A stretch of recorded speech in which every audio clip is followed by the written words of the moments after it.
Hi guys, thanks so much for tuning back in. Um, Today I want to talk about the false truths about being pregnant and a mom so far for me. Okay, I'm like writing this down as I go. In case you're new to my channel, I guess I am doing all of these vlogs as first cuts, so no edits at all. I am just posting these as they go. You'll see that I'm just a very awkward person and I just want to get my thoughts out there before I kind of like splice them up. At some point, I do want to try and get into video editing. I don't know when that'll be because I'm lazy. I'm lazy. I will admit that, and I just don't give myself time to learn. But also being a stay-at-home mom, I should have more time. But I'm still getting the hang of things. So, yeah, I just let me just like cut to the chase. So false truths about being pregnant and a mom. Man, where do I start? I want to say that being a mom, first time mom in my 30s, is actually pretty great. I want to say that I don't think I would have been prepared if I did have my kid any sooner. And I think one of the reasons is I'm very lucky to be financially stable. Obviously, I'm not the wealthiest person in the world, or I'm definitely not the breadwinner here. But I'm thankful for where I am and what I have. And I'm very, very thankful for my husband for being able to support us as a single income family. It's still hard. I still get help from my family. They live in California, and help and support from my husband's mom, who helps take care of our kid. And I just want to say that this vlog, like I said, it's mostly going to be for me and my positive experience of being pregnant and giving birth. So, I need to like write this down. Let me see. I can do like some ASMR, ASMR, right? Is that what they call it? Can you? No, I'll like try to like let the mic hear me like scritch, scritch, scritch, scritch, scritch, scritch. Okay, I'm so stupid. Okay, I'm sorry, guys. I'm like wasting minutes here. So false truths, aka lies, but I don't like to be negative Nancy about stuff, so I just call it a false truth, because it is true for other people, right? People said that there's morning sickness and nausea, and pica apparently is where you have this desire, like this strange hunger for other things other than typical food, like dirt and soap and metal and I don't know, like tables and stuff. I don't know. It's literally anything, right? But I didn't experience that. I didn't have wild cravings. The only bad experience I did have is that I did drop nearly 10 pounds in the first trimester, which was really scary for me and my husband. Especially with our first kid, my body did not want to eat anything. It was so hard to realize that my body was kind of protecting itself, right? With this like foreign object, which was my child, obviously. And my body just didn't want to eat anything. The only thing I could ingest was dairy, chocolate, milk. For some reason, chocolate milk was the best. It's still really great. I just don't crave it as much as I did when I was pregnant. But yogurt, I was able to tolerate yogurt. But after the first trimester, I went back to eating food. I got so down in the dumps, so depressed, because I love food. If you know me, you know I love food. And most of the time, my eyes are bigger than my stomach, so I'll have like a ton of leftover, but I love leftovers. But other than that, for the first trimester, that was the only bad thing. I had no morning sickness. I didn't throw up or anything. I was just not hungry, and that was really scary for me because I've never not been that hungry since experiencing like COVID way back when. And it was just a really weird time because obviously, you know, we wanted to have our child, right? But my body physically did not and could not taste anything good. It was so weird how like the brain works that way. But other than that, that's the only negative thing. I'm gonna write down that I had a great pregnancy, because everyone always tells you about the bad stuff, right? Everyone tells you about the bad stuff and almost never the good stuff. Oh shoot, okay. It lost me. So I did have a really great pregnancy. Let me write. Other than, I feel like Steve from Blue's Clues, like writing these notes. Okay. Great pregnancy other than first trimester. I forget what the term is where you don't like, where you just detest food. Other than first trimester, I just have mom brain. That's probably the other negative about being pregnant and a mom so far. But being pregnant and a mom so far, for me, I'm going to rate that in my 30s. In my 30s.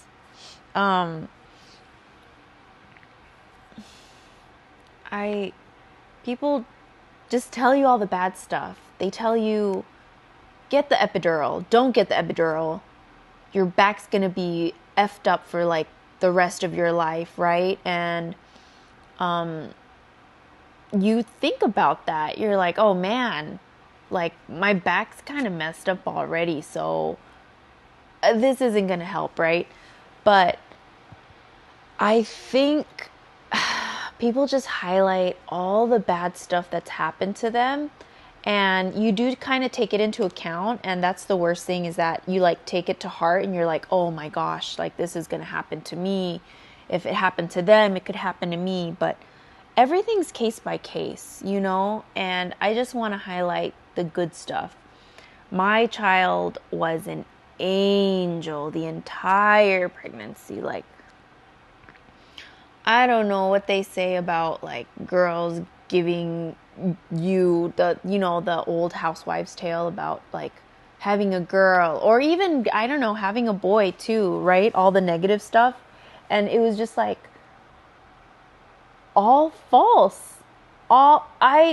She was fantastic. She didn't punch me in the ribs and, you know, make me like throw up my brains or make me regret having a child. Like, and it took a long time for me to decide to get pregnant too. I think the only thing I do regret is my dad not being able to be a grandpa. Because I was his only child. He had me when he was 57. He passed in 2022. And I think he was 87, going on 88. Yeah, I think I said he was like 88, going on 89 in one of my first videos, but ignore that. Anyways, yeah, so he passed in 2022. I remember having a discussion with him about me having a child because he wanted a grandkid, right? Like a lot of parents want grandkids. And I felt that was kind of selfish of him to say. But sorry, I'm going off on a tangent. Man, okay. Here's my tangent. If you don't know my channel, my videos kind of go on like thought dumping. I don't want to call it trauma dumping, but I guess this is kind of what it is, I guess. I go on like tangent thought dumps, and it just wherever my brain takes me, right? So I apologize in advance. I'm always going to keep apologizing. I shouldn't apologize. That's just the type of person I am. So, sorry for taking you on this ride. I hope you'll bear with me. Thank you for still watching. Like I said, I don't expect any views or subscribers or likes. I just appreciate your time, and thank you for just listening to me. Because it's nice to be listened to, even if no one watches this. It just really helps me kind of get my brain out there. And yeah, memories for me to look back on, right? So yeah, going back to my dad, him wanting a grandkid, this was like a discussion that I had when I was probably in my mid-20s. And I told him, wasn't I, as an only child of his, wasn't I a handful and stuff? So I was kind of giving him reasons to why I didn't want a kid. And he was like, you know what? Yeah, you're right. Like, you shouldn't.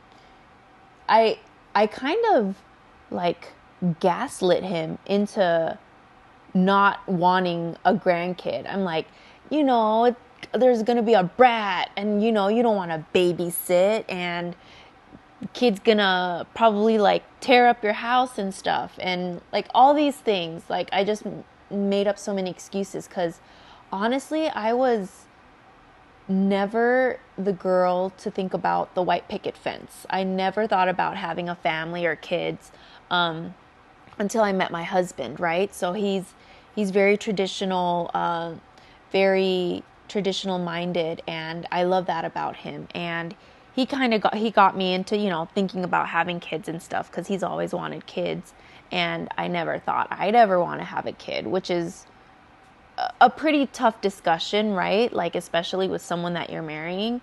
Like, one of you wants to have a kid and one of you maybe doesn't want to have a kid. And honestly, it was always up to me. It was always up to me. And I think that's very important. I'm very grateful that I was able to have that choice, right?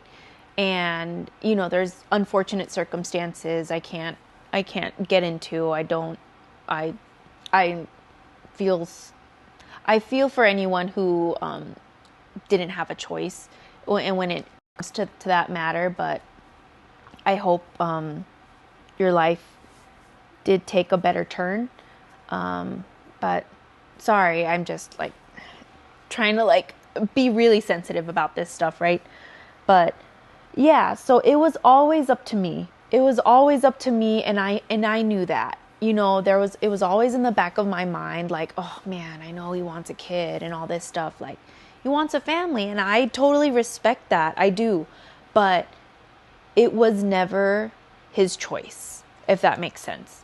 It was always going to be up to me, and if it happened, it happened, and it was all on my terms. So I do regret my dad passing, but I don't regret having my kid at this time, if that makes sense. So obviously I can't control that, right? Like, my dad passed. I can't control that. I couldn't control that. It was just a matter of time, it was his time to go. And it just really bummed me out after I had my baby, that I had like a really good hit of baby blues. Good hit, stupid. I'm like, a good hit, yeah. Oh my gosh, I should like edit these videos for these stupid cuts. I had a good hit of baby blues. And I just got really sad. I had very little or almost no postpartum depression, thankfully, because I had support from my husband's mom and my husband. So that helped a lot. And but the baby blues I did have, like I'd look at a picture of my kid and literally like a week later, I'd like look at those pictures from a week back and I start crying because I'm like, she's never going to be that small again. She's not going to need me anymore. And I was just like, you just like your brain, I guess the drop in hormones and stuff like really makes you think like crazy stuff. And like, I wouldn't say dumb stuff, but it's just the hormonal imbalance, right? Like that's just science. But I did get sad that my dad never got to be a grandpa. And that's the only sad thing, I think, was that he never got to, hold his grandkid. But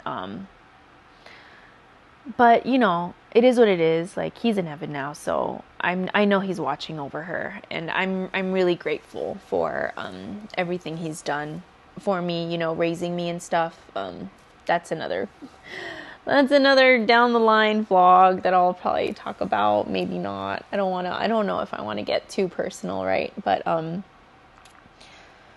yeah, I just want to say that having a kid in my 30s, it was a time I just knew that I was ready and I was okay with having a kid. And I think the reason why was because like in my 20s, I like had so much like FOMO, like the fear of missing out.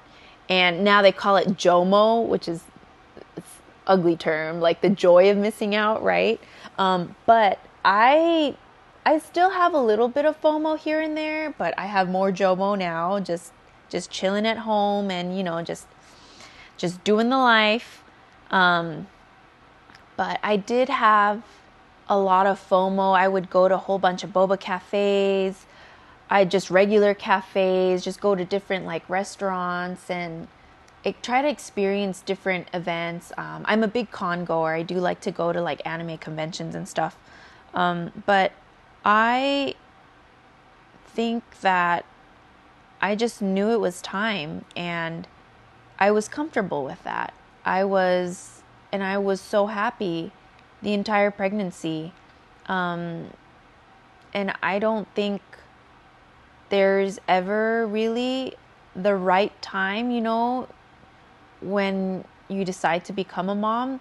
You just know, like if it happens, and you're ready for it, like you just know, like, yes, you're gonna have like you're like, oh man, like, do I want to do this the next 18 years of my life, right? 18 plus years of my life. It's gonna be so different, right? But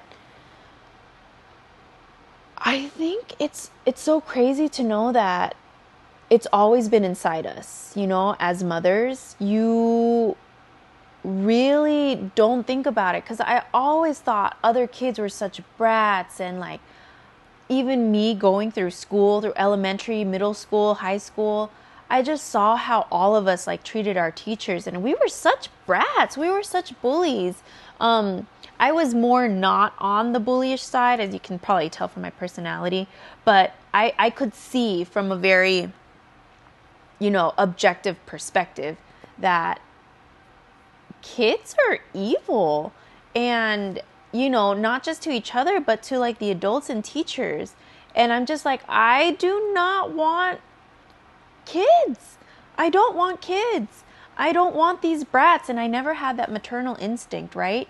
I never had, or I didn't think I had any maternal instincts. And I think I still don't. Like, it's in there though. Like, I like fell the other day, like almost fell, and I don't know how I did it, but I was like holding her, and I somehow like just like went on my knees, and I in like a weird position, and I was still lifting her up, and she's just like what's going on? You know, like she didn't cry or anything, but a poor child. She's so funny how tolerant she is. Oh, I love it.